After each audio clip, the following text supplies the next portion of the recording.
नमस्कार फ्रेंड्स आपण मानकु पुणी थोरे स्वागत तंत्र मंत्र विद्यारे फ्रेंड्स आपण मोहिनी बा वशीकरण शिखिबाकू चाहुछंती तो फ्रेंड्स आमे एही वीडियो रे आपण मानकु मोहिनी बा वशीकरण मंत्र बा प्रयोग शिखाइबु। एही मोहिनी बा एही वशीकरण रे कोनोसी गुरु बा विधि बा कोनोसी तांत्रिक प्रयोग करा जाय नाही। फ्रेंड्स आपण माने घरे बसी एही मोहिनी बा एही वशीकरण को शिखि पारिबे। फ्रेंड्स एही मोहिनी बा एही वशीकरण को करिबा को हेले आपण माने केवल 2टी लेसुन रे मोहिनी बा वशीकरण करि पारिबे।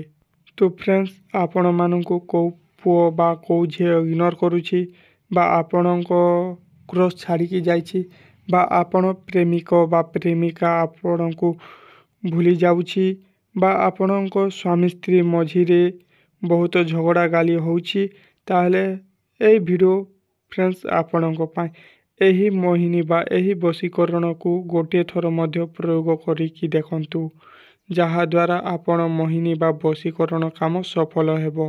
आपण माने एही मोहिनी बा एही प्रचंड मोहिनी वशीकरण शिखिबाकू हेले फ्रेंड्स आपण मानकु कोनोसी टंका पैसा गहना लागिबो नाही।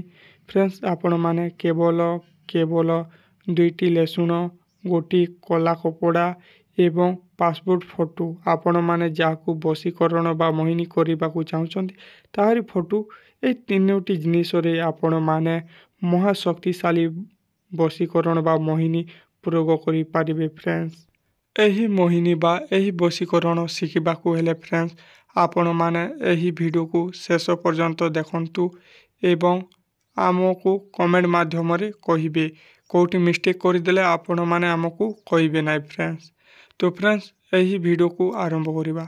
तो फ्रेंड्स सर्वप्रथमे आपण माने 2टी लेसुन नै जिबे एवं सही लेसुन को सही छुपा हिटाई देबे। फ्रेंड्स सही छुपा को खुली देबे एवं गोटे लेसुन रे आपणको नाम लिखिबे एवं अन्य लेसुन रे आपण माने जाकू मोहिनी बा वशीकरण करिबाकू चाहुछंती ताहारी नाम लिखिदेबे। फ्रेंड्स एवं लिखिदेला परे आपण माने सही 2टी लेसुन को गोटी कला कपड़ा रे गुड़ाई देबे एवं आपण माने एही मंत्रटी उच्चारण करिबे। आपण माने सही पासपोर्ट फोटो रे 7 बार घुमाइला बेले बा बुलाइला बेले आपण माने एही मंत्रर उच्चारण करिबाकू पड़िबो।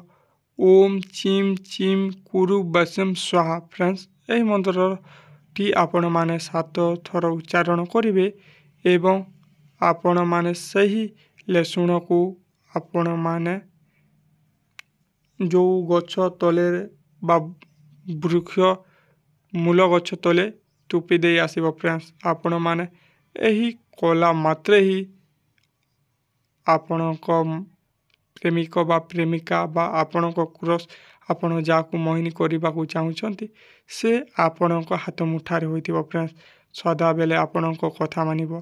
तो फ्रेंड्स एही मोहिनी बा एही वशीकरण को आपण माने गोटे थर मध्य प्रयोग करिकी देखंतु आपणको मोहिनी बा वशीकरण सफल हेबो। तो फ्रेंड्स केमिति लागिला आपण माने आमको कमेंट माध्यम रे जणाबे। रहुछु फ्रेंड्स नमस्कार।